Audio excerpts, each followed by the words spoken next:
NCERT यानी कि राष्ट्रीय शैक्षणिक अनुसंधान और प्रशिक्षण परिषद देश की स्कूली शिक्षा की ये रीढ़ मानी जाती है, लेकिन ये संस्था अक्सर अपने पाठ्यक्रम और फिर किताबों को लेकर विवादों में भी रहती है। इन विवादों से समझ में आने लगता है कि एनसीईआरटी कहीं न कहीं किसी राजनीतिक दबाव में है। अच्छा, आप एक बात बताइए कि कितनी चर्चा आपने छत्रपति शिवाजी महाराज के शौर्य को लेकर सुनी होगी और आपको सुनाई गई होगी। क्या आपने उतनी ही चर्चाएं, उतनी ही गाथाएं महाराणा प्रताप की सुनी या आपको सुनाई गई? आखिर इसके पीछे क्या कारण है? और यही कोशिश अब एनसीईआरटी की किताबों में भी की जा रही है। राजपूत वर्सेस मराठा। हो सकता है कि ये किसी राजनीतिक कदम के द्वारा, एक दबाव के द्वारा की जा रही हो, क्योंकि कभी ऐतिहासिक तथ्यों की प्रस्तुति, कभी धार्मिक भावनाएं, तो कभी राजनीतिक झुकाव। हर दौर में एनसीईआरटी के पाठ्यक्रम को लेकर सवाल उठते रहे हैं और ताजा मामला इसी को लेकर है। और इन सबको देखकर लगता है कि एनसीईआरटी का विवादों से पुराना नाता है। एनसीईआरटी अब एक बार फिर विवादों में घिर गया है। ताजा मामला एनसीईआरटी की किताब से जुड़ा है, जिसने सोशल मीडिया पर एक नया बवाल और बखेड़ा शुरू कर दिया है। ये पूरा मामला क्या है आपको विस्तार से बताएंगे, और इससे पहले किस तरह से एनसीईआरटी के सिलेबस में बदलाव किए गए और वो फिर विवादों में आया, ये सब कुछ आपको इस वीडियो में बताएंगे।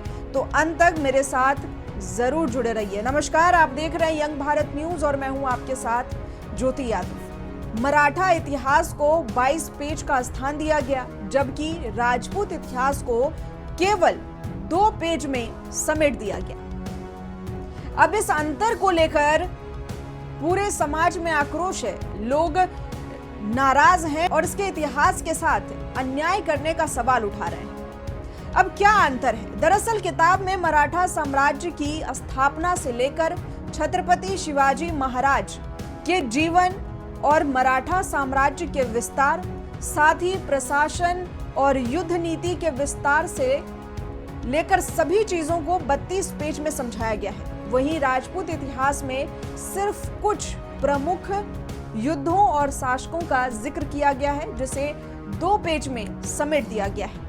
जबकि इतिहासकारों का इसको लेकर मानना है कि दोनों ही समुदायों का भारतीय इतिहास में अहम रोल है, अहम योगदान है। ऐसे में संतुलित और व्यवस्थित जानकारी देना काफी जरूरी है। आप किसी को 22 पेज में समेट रहे हैं और किसी को 2 पेज में निपटा दे रहे हैं। इसको लेकर समाज में काफी आक्रोश है और लोग चाहते हैं कि पूरा इतिहास बच्चों को पढ़ने मिले।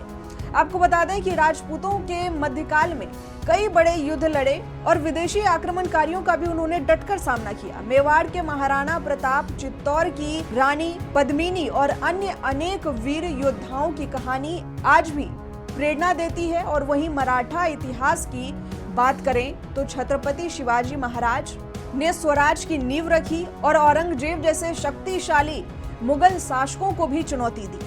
उनकी युद्ध नीति और प्रशासनिक कौशल आज भी अध्ययन के लायक है और उसका जिक्र किया जाना बेहद जरूरी है। और यह पहला मौका नहीं है जब एनसीईआरटी ने इस तरह की चीजें की है। इसके पहले भी एनसीईआरटी को कंटेंट को लेकर काफी ज्यादा आलोचना झेलनी पड़ी है। इससे पहले भी कई बार पाठ्यक्रम में बदलाव किए गए, कुछ अध्याय हटाए, कुछ जोड़े, और इसके बाद एनसीईआरटी पर कई सवाल उठ चुके हैं। आइए आपको विस्तार से बताते हैं कि आखिर एनसीईआरटी कब किन किन चीजों को लेकर विवादों में आई है। साल 2006 इतिहास में भगवा आतंक और हिंदुत्व शब्दों का विवाद। 2006 में यूपीए सरकार के कार्यकाल में एनसीईआरटी की इतिहास की किताब में हिंदुत्व और भगवा आतंक जैसे संदर्भ आने पर विरोध हुआ। लोगों का आरोप था कि भाजपा और अन्य दक्षिणपंथी संगठनों ने आरोप लगाया कि यह हिंदू समुदाय को और हिंदुत्व को बदनाम करने की साजिश है। इसके परिणाम स्वरूप एनसीईआरटी को बदलाव करना पड़ा अपने सिलेबस में। दूसरा विवाद भगवान कृष्ण को लेकर जुड़ा है। जब छठी की किताब में भगवान राम और कृष्ण को एक मिथक पात्र बताया गया, एक मिथिकल फिगर कहा गया। आरोप लगा कि हिंदू संगठन ने इस पर आरोप लगाया। उनका कहना था, उन्होंने विरोध किया और उन्होंने कहा कि इससे धार्मिक भावनाएं आहत हुई है, जिसके परिणाम स्वरूप एनसीईआरटी को स्पष्टीकरण इसको लेकर देना पड़ा और किताबों की समीक्षा हुई। 2016 का एक विवाद है जिसमें मुगल और मुस्लिम शासकों को प्रमुखता देने का आरोप लगा। विवाद था कि इतिहास की किताबों में मुगलों और अन्य मुस्लिम शासकों को ज्यादा जगह दे दी गई। आरोप ये भी था कि दक्षिणपंथी विचारधाराओं से जुड़े लोगों ने इसे इतिहास का इस्लामीकरण करार दिया, जिसके परिणाम स्वरूप इसके बाद पाठ्यक्रम की समीक्षा तेजी से हुई। सरकार ने इसकी समीक्षा की और भारतीय संस्कृति और वैदिक इतिहास को बढ़ावा देने की दिशा में इनको प्रेरित किया गया। एक विवाद साल 2017 और 18 का है, जहां पर गाय और गौमूत्र से जुड़े पाठों पर हंगामा बरपा।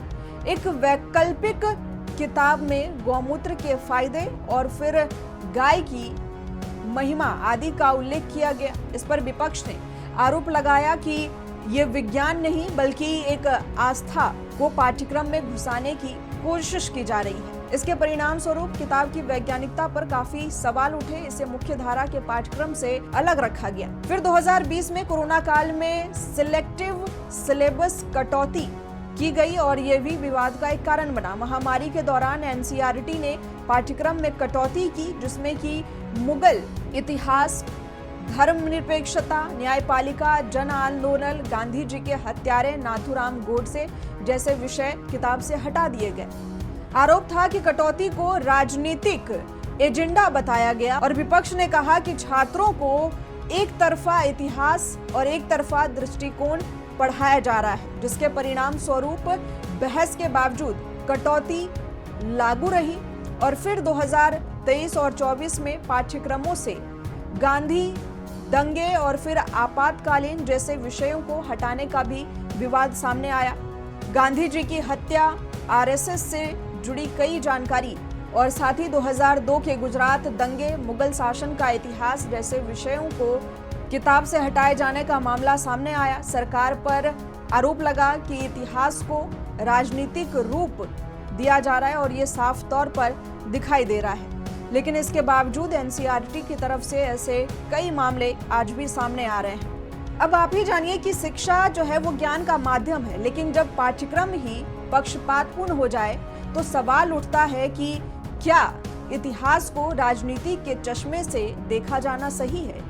क्या बच्चों को उनका संपूर्ण और सटीक इतिहास पढ़ने नहीं देना चाहिए? और क्या उन्हें ये चीज मिल रही है? आपको क्या लगता है कि एनसीईआरटी के बदलाव तार्किक हैं या फिर राजनीतिक? अपनी राय कमेंट बॉक्स में जरूर लिखिए और वीडियो अच्छा लगा हो तो कमेंट करिए, वीडियो को लाइक और शेयर जरूर करिए। इसी तरह की तमाम खबरों के लिए जुड़े रहे हमारे साथ और चैनल को सब्सक्राइब जरूर कर लीजिए।